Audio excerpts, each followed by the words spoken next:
মই কোৱাতকৈ কাম বেছি কৰোঁ, মই হাতে কাম বেছি কৰোঁ। কোৱাত মই ইমান এক্সপাৰ্ট নহয় যদিও বহুত আছে ভাল বক্তা, কিন্তু ভাল বক্তাও মই নহয়, মই হাতে কামে কৰা মানুহ। চাকৰি কৰাৰ পিছতো আপুনি চাকৰি কৰি চৰকাৰী যি দায়িত্ব আছে, আপোনাক যি দায়িত্ব অৰ্পণ কৰা হৈছে, সেই দায়িত্ব পালন কৰি আপুনি দায়িত্ব পালন কৰাৰ পিছতেও আপুনি সমাজখনৰ বাবে লাগি আছে একেবাৰে। হয়, মই কিন্তু সময়ৰ মূল্য সদায় দিওঁ। মোৰ গোটেই দিনটোৰ মই কি কাম কৰিম আগদিনাখন মই প্লেনিং কৰোঁ। প্লেনিং কৰি মই প্লেনিং মতে কাম কৰি মোৰ ডিপাৰ্টমেণ্টৰ কামখিনি শেষ কৰাৰ পিছত আবেলি পৰত মই ওলাই যাওঁ ছাত্ৰ ছাত্ৰী। ভাল কাম কৰিলে মই আত্মসন্তুষ্টি পাওঁ। বিশেষকৈ আনক যদি সহায় কৰিব পাৰোঁ, শিক্ষাৰ ক্ষেত্ৰত হওক বা আন ক্ষেত্ৰতো হওক, সহায় কৰিলে মই ব্যক্তিগতভাৱে সুখী অনুভৱ কৰোঁ। Education is the backbone of the nation. The more you read, the more U learn. গতিকে নমস্কাৰ, চাবলৈ আৰম্ভ কৰিছে এনি ফাৰ্ষ্টত ৱাইছ ৱৰ্ল্ডৰ এক বিশেষ অনুষ্ঠান সমন্বয়। সমন্বয়ত আজিৰ আমাৰ অতিথি হৈছে অসমীয়াৰ এগৰাকী উজ্জ্বল নক্ষত্ৰ, আমাৰ সমাজৰ আদৰ্শ অভিযন্তা আইনুল হক চৌধুৰী। আইনুল হক চৌধুৰী ডাঙৰীয়া, আপোনাক আমাৰ এই অনুষ্ঠানটোলৈ স্বাগতম জনাইছোঁ। ধন্যবাদ। আজি এনি ফাৰ্ষ্ট আৰু ৱাইছ ৱৰ্ল্ডৰ সমন্বয় যি অনুষ্ঠান, সেই অনুষ্ঠানত মোক অতিথি হিচাপে মোৰ মনৰ কথা জানিবৰ কাৰণে তেওঁলোকে মোৰ ওচৰলৈ আহিছে, মোক সম্বৰ্ধনা জনাইছে। মই এই সুযোগতে তেওঁলোকলৈ আন্তৰিক ধন্যবাদ জ্ঞাপন কৰিছোঁ। বিশেষকৈ মই অভিযন্তা হৈও কিয় আজি মই সমাজৰ কাম কৰি আছোঁ বা শিক্ষাৰ ক্ষেত্ৰত বৃহত্তৰ হোজাই জিলাখনৰ লগত কাম কৰি আছোঁ, এই বিষয়ে তেওঁলোকে জানিব বিচাৰি আছে। তেওঁলোকে কিছু প্ৰশ্ন মোক কৰিব, মই আশা ৰাখিছোঁ তেওঁলোকক মই সুযোগ দিম। আপুনি এগৰাকী চাকৰিয়াল, ইয়াৰ পিছত আপুনি এগৰাকী অভিযন্তা। আজি আমি যিমান দূৰ আপোনাক জানো যে আপুনি চৰকাৰী কাম শেষ কৰি, চৰকাৰী যি ডিউটি আছে আপোনাৰ ডিউটি পালন কৰি ইয়াৰ পিছতে আপুনি সমাজৰ বাবে ওলাই আহে। আৰু দেখিবলৈ পোৱা গৈছে যে আমাৰ সমাজত যিসকল ল'ৰা ছোৱালী আৰ্থিকভাৱে দুৰ্বল, যিসকল ল'ৰা ছোৱালীয়ে পঢ়িব নোৱাৰে বা টকাৰ কাৰণে তেওঁলোকে এডমিশ্যন ফিজ হওক বা মাহেকীয়া ফিজ তেওঁলোকে দিব নোৱাৰে, সেইসকল ল'ৰা ছোৱালীক আপুনি বিচাৰি বিচাৰি উলিয়াই আনিছে। সেই সময়ত আপুনি যিটো সময়ত এইটো মানৱতাৰ কাম কৰি আছে, ঠিক তেনে সময়ত চৰকাৰী চাকৰিয়াল হওক বা টকা পইচা থকা মানুহে, আপোনাৰ নিচিনা মানুহে এই সময়ত তেওঁলোকৰ বিলাসিতাৰে জীৱন পূৰণ কৰি আছে। তেওঁলোকৰ জীৱনৰ কাৰণে তেওঁলোক দৌৰি আছে বা তেওঁলোকে টকা পইচাৰে তেওঁলোকৰ বিলাসী যি জীৱন কটাব লাগে সেই বিলাসী জীৱন কটাই আছে। কিন্তু আপুনি এই বিলাসী জীৱন নকটাই, আপুনি বিলাসিতাৰে আপোনাৰ জীৱনটো পাৰ নকৰি আপুনি এই আমাৰ সমাজৰ একেবাৰে যিসকল পিছপৰা, যিসকলৰ মানে একেবাৰে আৰ্থিকভাৱে অসহায়, যিসকল আৰ্থিকভাৱে তেওঁলোকে মানে একো কৰিব নোৱাৰে, সেইসকলক আপুনি বিশেষকৈ আপুনি আপোনাৰ প্ৰতিষ্ঠানৰ জৰিয়তে বা আপোনাৰ ব্যক্তিগত টকাৰে হ'লেও বা আপুনি এই আমাৰ সমাজৰ এই অসহায় লোকসকলৰ যি কণ কণ ছাত্ৰ ছাত্ৰী আছে বা যিসকল শিক্ষাৰ্থী আছে, তেওঁলোক আপুনি যে উলিয়াই আনিছে, উলিয়াই আনি এখন প্লেটফৰ্ম দিব বিচাৰিছে আৰু আপোনাৰ ব্যক্তিগত টকাৰে তেওঁলোকক কৰাই আছে, মানে ইয়াৰ উদ্দেশ্য কি? আপুনি কি মনত ৰাখে, কি লাভ হয় আপোনাৰ এই কামটো কৰাৰ পিছত? হয়, আপুনি সুন্দৰ প্ৰশ্ন কৰিছে। মোৰ জীৱনৰ লক্ষ্য হ'ল যে মই কেৱল শিক্ষিত হ'লে নহ'ব, মোৰ ল'ৰা ছোৱালী শিক্ষিত হ'লে নহ'ব, এই বৃহত্তৰ হোজাই জিলাৰ যিখিনি মেধাৱী ল'ৰা ছোৱালী দুখীয়া, টকা পইচাৰ কাৰণে পঢ়িব নোৱাৰে, তেনেকে ল'ৰা ছোৱালীকো মই মোৰ সন্তানৰ দৰে উচ্চ শিক্ষিত কৰাৰ কাৰণে মই কৃতি নামত 2008 চনত যিখন মলম সজাই বিদ্যালয় প্ৰতিষ্ঠা কৰিছিলোঁ, সেই বিদ্যালয়ত মই এতিয়াও আপোনালোকে গ'লে চাব ৰেজিষ্টাৰত মই 2009 চনৰ পৰা আজিলৈকে মোৰ দেন 100 ল'ৰা ছোৱালী মই আৰ্থিকভাৱে সহায় কৰিছোঁ। তেওঁলোকৰ কিতাপ পত্ৰ অধ্যয়নৰ যি খৰচ আছিল মই বহন কৰিছোঁ। আজিৰ কথাটো মই ক'ব লগা নাছিল, যদি আপোনালোকে মোৰ ওচৰলৈ আহি গৈছে, মই কিন্তু কাৰোবাক সহায় কৰি এইটো মাইকত কোৱা বা তেনেকুৱা অভ্যাস মোৰ নাছিল বা তেনেকুৱা মই নিবিচাৰোঁ। কিন্তু উপায়হীন আপোনালোকে আহিছে বুলি মোক তেনে প্ৰশ্ন কৰাৰ কাৰণে মই ক'বলৈ বাধ্য হৈছোঁ। বৰ্তমানেও মোৰ MM কলেজৰ লগতো মই ন্যাসশক্তি হিচাপে জড়িত হৈ আছোঁ। তাতো 4জন ল'ৰা ছোৱালী আছে, মই তেওঁলোকৰ অধ্যয়ন কিতাপ চব চাপা পইচা দি আছোঁ। মলম সজাই বিদ্যাপীঠতো মোৰ পিতৃ নামত যিখন তাতো 6জন ল'ৰা ছোৱালী আছে। বেছিভাগ ল'ৰা ছোৱালী দেউতা নাই, এটিম মাওৰা বুলি আছে বহুত ল'ৰা ছোৱালী, তেওঁলোকেও মই সহায় কৰি আছোঁ। ইয়াৰ বাহিৰেও আৰু এই কেইদিনমান আগতে আৰু 2জনমান ল'ৰা ছোৱালী মই মুঠাৰ ওপৰত এই বছৰত মোৰ 10টা ল'ৰা ছোৱালীক মই অধ্যয়নৰ খৰচ বহন কৰি আছোঁ। কিয় কৰি আছোঁ তাৰ কাৰণ হ'ল যে বহু মেধাৱী ল'ৰা ছোৱালী আছে, অৰ্থৰ কাৰণে পঢ়িব নোৱাৰে বা তেওঁলোকে ছাপোৰ্ট নাপায়, পৰিয়ালৰ আৰ্থিক ছাপোৰ্ট নাপায় বা সমাজৰ বহু মানুহ মই দেখিছোঁ আৰ্থিকভাৱে সচ্ছল যদিও আমাৰ এই ক্ষেত্ৰত বৰ আগবাঢ়ি অহা দেখা নাযায়। মই ব্যক্তিগতভাৱে মই চাকৰি জীৱনৰ যি মই দৰমহা পাওঁ, তাৰে এটা অংশ মই প্ৰতি বছৰেই মোৰ যেন নিয়াৰ এবাউট 2 লাখ 1.5 পৰা 2 লাখ টকা এই দুখীয়া ল'ৰা ছোৱালীৰ অধ্যয়নৰ কাৰণে ব্যয় কৰোঁ আৰু এই ধাৰাটো মই জীয়াই থকালৈকে মই অব্যাহত ৰাখিম।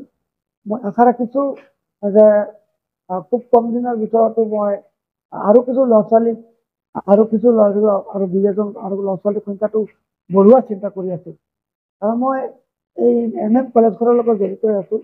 মই ৰাতি কিছু পৰিয়ালৰ ল'ৰা ছোৱালী আশবৰ লগত গৈছোঁ, দেখা পাইছোঁ যে বেছিভাগ ল'ৰা ছোৱালী যিসকলে ষ্টাৰ্ট পাই যে আৰ্থিকভাৱে দুৰ্বল, বহু ল'ৰা ছোৱালী আৰ্থিকভাৱে দুৰ্বল, যাৰ ফলত NM কলেজৰ ন্যাসৰক্ষী হিচাপে মই কিছুমানক মোৰ বাকী সদস্যসকলক কৰি মেলি হওক বা নিজৰ তৰফৰ পৰা হওক প্ৰায় 7-8জন ল'ৰা ছোৱালী 75 নম্বৰ এবাৰ পোৱা ল'ৰা ছোৱালীখিনি মই সিহঁতে অধ্যয়নৰ সুবিধা কৰি দিছোঁ।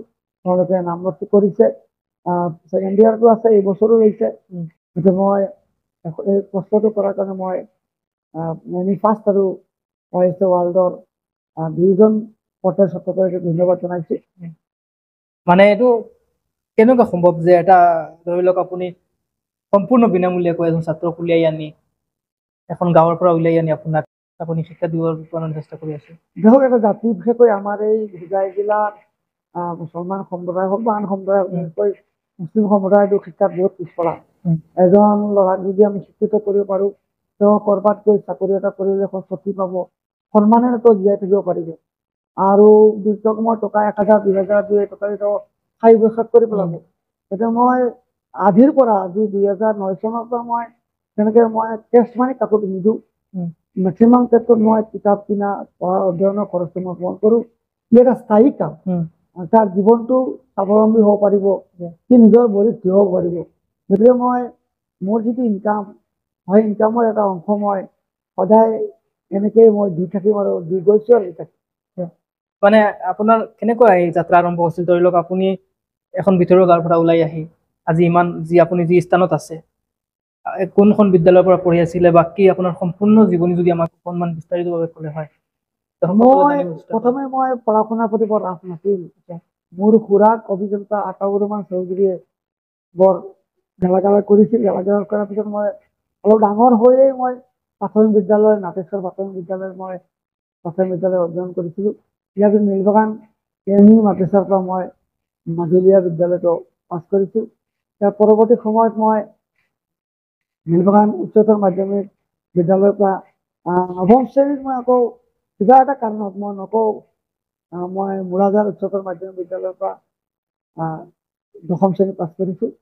পৰৱৰ্তী সময়ত মই AGV কলেজত এবছৰ বিজ্ঞান শাখাত 1ম শ্ৰেণী অধ্যয়ন কৰিছিলোঁ। পিছত মোৰ খুৰাই ক'লে, না আমি আৰ্থিকভাৱে অলপ দুৰ্বল, যদি এটা ল'ৰা কিবাকৈ পলিটেকনিক পঢ়ি পেলাই চাকৰি তাকৰি পায় পৰিয়ালটো চলাবতো মই বুজনি দিয়াৰ পিছত মই শিলচৰ পলিটেকনিকত ভৰ্তি হ'লোঁ। ভৰ্তি হৈ মই 1988ত ভৰ্তি হ'লোঁ। 1991 চনৰ পৰা পাছ কৰি আহি প্ৰথমে 2-4 বছৰ মই এনে অস্থায়ীভাৱে কাম কৰাৰ পিছত 1996ত পুনৰ মাষ্টাৰকে মই চৰকাৰী চাকৰি যোগদান কৰিছোঁ গোৱালপাৰা ইনভেষ্টিগেশ্যন ডিভিজন। ইয়াৰ পিছত মই হোজাই আহিছোঁ। এতিয়া বৰ্তমান সহকাৰী কাৰ্যবাহী অভিযন্তা হিচাপে মই আমৰি চাব ডিভিজনত কাম কৰি আছোঁ। অস্থায়ী হিচাপে চান্স দিয়া হৈছে মোক। এনে মই সহকাৰী অভিযন্তা হিচাপে মই আছোঁ, কিন্তু কাৰ্বি আংলং কাউন্সিলে মোক এতিয়া সহকাৰী কাৰ্যবাহী অভিযন্তা হিচাপে দায়িত্ব দিছে। মই যোৱা পৰহি দিনা দায়িত্ব লৈছোঁ। এই সুযোগতে মই বৃহত্তৰ মোৰ নীলবাগান ৰাজ্যৰ মই শলাগ লৈছোঁ আৰু কাৰ্বি আংলং স্বাস্থ্য পৰিষদৰ বিষয়ববীয়া বিশেষকৈ অভিযন্তা আমাৰ অতি শ্ৰদ্ধাৰ অভিযন্তা আমাৰ ডাঞ্চি ৰংহাং ছাৰ, তেওঁ মোৰ নিয়মীয়া বা কৰ্তব্যপৰায়ণ দেখি তেওঁ মোক, যদিও মই সহকাৰী অভিযন্তা, তেওঁক মই এতিয়া সহকাৰী কাৰ্যবাহী অভিযন্তা দায়িত্ব দিছে। সদায় মই দায়িত্ব শ্ৰদ্ধাৰে পালন কৰোঁ বুলি আজি মই সেই পদটো পাইছোঁ। একচুৱেলি মই আৰু কেইটা বছৰ লাগিব মোৰ সহকাৰী কাৰ্যবাহী অভিযন্তা পাওঁতে। কমিশ্যনৰ লেট আছে যদিও মোৰ কৰ্মগত দক্ষতা দেখি তেওঁ মোক এই পদত নিযুক্তি দিছে এতিয়া। আৰু লগতে মই মোৰ বাকী জীৱনৰ লগতে মই অলপ অধ্যয়নো কৰোঁ। মই 2009 চনৰ পৰা লিখা মেলা আৰম্ভ কৰিছোঁ। প্ৰথমে এখন কিতাপ লিখিছিলোঁ মই, সংগ্ৰহ সম্পাদনা মহৎ লোকৰ বাণী। ইয়াৰ পৰৱৰ্তী 2014 চনতে মই পুনৰ এখন কিতাপ জীৱনৰ খোজ, মই অলপ জীৱনৰ খোজ নামৰ এখন কিতাপ, জীৱনৰ খোজ নহয় এখন মোৰ কিছু অনুভৱ নামৰ এখন কিতাপ মই লিখিছিলোঁ। ঠিক তেনেদৰে 2017 চনতে কাব্যপুথি এখন জীৱনৰ খোজ এখন লিখিছোঁ। এই অলপতে মই আৰু এখন কিতাপ মোৰ খুব এটা প্ৰবল ইচ্ছা যে আমি শিশুসকলক কিয় সফলতাৰে আমি সফলতাৰ শিখৰলৈ কিয় নিব নোৱাৰে, আমাৰ শিশুসকল কিয় সফল হ'ব নোৱাৰে, সেই কথাটো মই বহুত দিনৰ পৰা চিন্তা কৰি মই শিশুৰ এখন কিতাপ, শিশুৰ সফলতাৰ সোপান অলপতে মই লিখিছোঁ। অলপতে 9 ফেব্ৰুৱাৰী তাৰিখে 9 মাৰ্চ তাৰিখে হোজাই জিলা সাহিত্য সভাৰ দ্বিভাষিক অধিৱেশন নিৰ্বাচনতে এখন উন্মোচন কৰিছোঁ। আশা ৰাখিছোঁ খুব কম খৰচ ৰাখি আৰু এখন উপন্যাস লিখাৰো মই চেষ্টা ৰাখি আছোঁ। মই অলপ অধ্যয়ন কৰাৰ কাৰণে মই সদায় ব্যস্ত থাকোঁ। আজৰি সময়খিনি মই কিতাপ অধ্যয়ন কৰোঁ। ভাল কিতাপ হিচাপে চেমুৱেল স্মাইলৰ কিতাপ হওক, ডেল কাৰ্নেগীৰ কিতাপ হওক, ভাল ভাল লিখকৰ কিতাপবিলাক মই সদায় পঢ়ি থাকোঁ, দিবলৈ উৎসাহ উদ্দীপনা দিয়ে। এই চাকৰি কৰাৰ পিছতো আপুনি চাকৰি কৰি চৰকাৰী যি দায়িত্ব আছে, আপোনাক যি দায়িত্ব অৰ্পণ কৰা হৈছে, সেই দায়িত্ব পালন কৰি আপুনি দায়িত্ব পালন কৰাৰ পিছতেও আপুনি সমাজখনৰ বাবে লাগি আছে একেবাৰে। সমাজখনৰ বাবে একেবাৰে মানে সমাজৰ প্ৰতিটো কামত আপুনি যোগদান কৰে, প্ৰতিটো কামত আপোনাৰ বহুত বেছি অৱদান আছে আমাৰ সমাজত। মানে এইটো কেনেকৈ সম্ভৱ? আপুনি চাকৰি কৰাৰ পিছতো চাকৰি যি দায়িত্ব শেষ কৰাৰ পিছত আপুনি কাম কৰে, মানে কেনেকুৱা এইটো? হয়, মই কিন্তু সময়ৰ মূল্য সদায় দিওঁ। মোৰ গোটেই দিনটোৰ মই কি কাম কৰিম আগদিনাখন মই প্লেনিং কৰোঁ। প্লেনিং কৰি মই প্লেনিং মতে কাম কৰি মই ডিপাৰ্টমেণ্টৰ কামখিনি শেষ কৰাৰ পিছত আবেলি পৰত মই ওলাই যাওঁ ছাত্ৰ ছাত্ৰীৰ ঘৰত বা মহল্লা চৰকাৰী বিদ্যাপীঠৰো কিছু ল'ৰা ছোৱালীৰ ঘৰত যাওঁ, বা কলেজ স্কুলখন মতে চলিছে কিনা, কলেজখন মতে চলিছে কিনা। মোৰ দিনৰ ভাগত মই চৰকাৰী কাম কৰাৰ পিছত আবেলি মই ৰাতি প্ৰায় 10টা 11টালৈকে মই এইবিলাক কামতে ব্যস্ত থাকোঁ। লগতে মই সময় পালে অধ্যয়নো কৰোঁ। মোৰ জীৱনৰ মই সময় একচুৱেলি মোৰ বন্ধু বান্ধৱ বহুত আছে, কিন্তু তাকো মই বেছি সময় নিদিওঁ। মই তাকো বেছি সময় নিদিওঁ, হাই হেল্ল' কৰি মই গুচি যাওঁ। কিন্তু কেতিয়াবা দুখো লাগে যে মোৰ বন্ধুক মই সময় দিব পৰা নাই, তেওঁ মোক ফোন কৰিছে লগ কৰাৰ কাৰণে।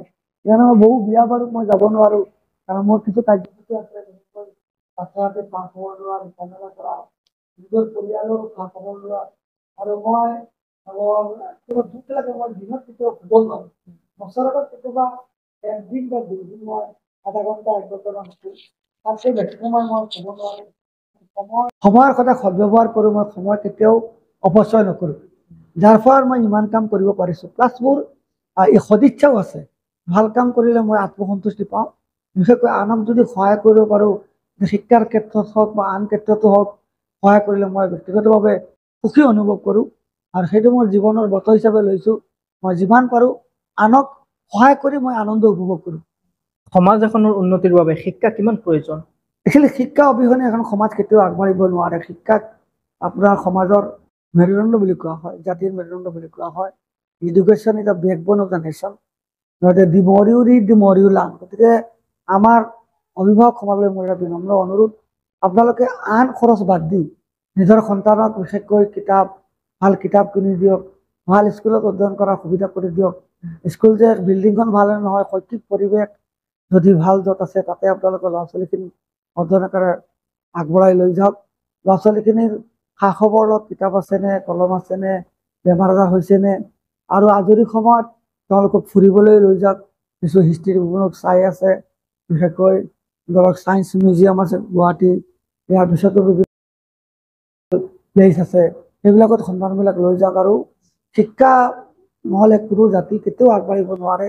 আজি পৃথিৱীৰ বিভিন্ন উন্নত জাতিবিলাকত চাব আপুনি, আমেৰিকা হওক বা ব্ৰিটেইন হওক, গ্ৰেট ব্ৰিটেইন হওক, চবতে দেখিব আপোনাৰ যিবিলাক জাতি শিক্ষাত আগবাঢ়ি গৈছে, সেইবিলাক জাতি আদি উন্নতিৰ শিখৰলৈ পাই গৈছে।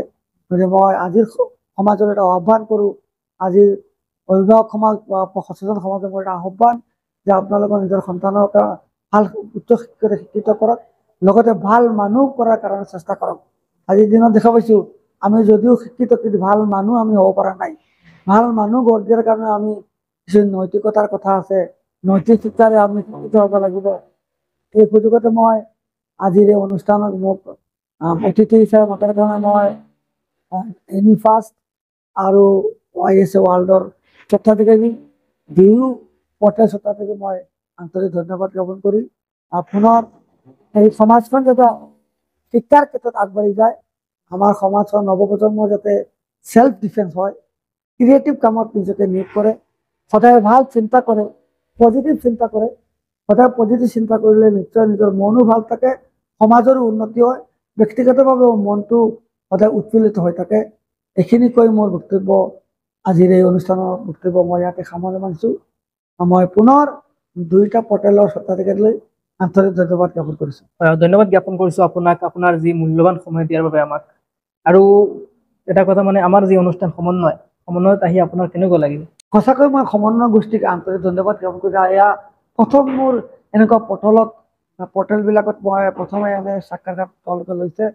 এনে সাক্ষাৎকাৰ লোৱাৰ কাৰণে মই দুইটা পৰ্টেলৰ স্বত্বাধিকাৰীক আন্তৰিক ধন্যবাদ জ্ঞাপন কৰিছোঁ। আৰু মই আশা ৰাখিছোঁ হয়তো তেওঁলোকে যেনেকৈ বিচাৰিছে, হয়তো মই তেনেকৈ ক'ব পৰা নাই। একচুৱেলি মই কোৱাতকৈ কাম বেছি কৰোঁ, মই হাতে কাম বেছি কৰোঁ। কোৱাত মই ইমান এক্সপাৰ্ট নহয়, যদিও বহুত আছে ভাল বক্তা, কিন্তু ভাল বক্তা মই নহয়, হাতে কামে কৰা মানুহ।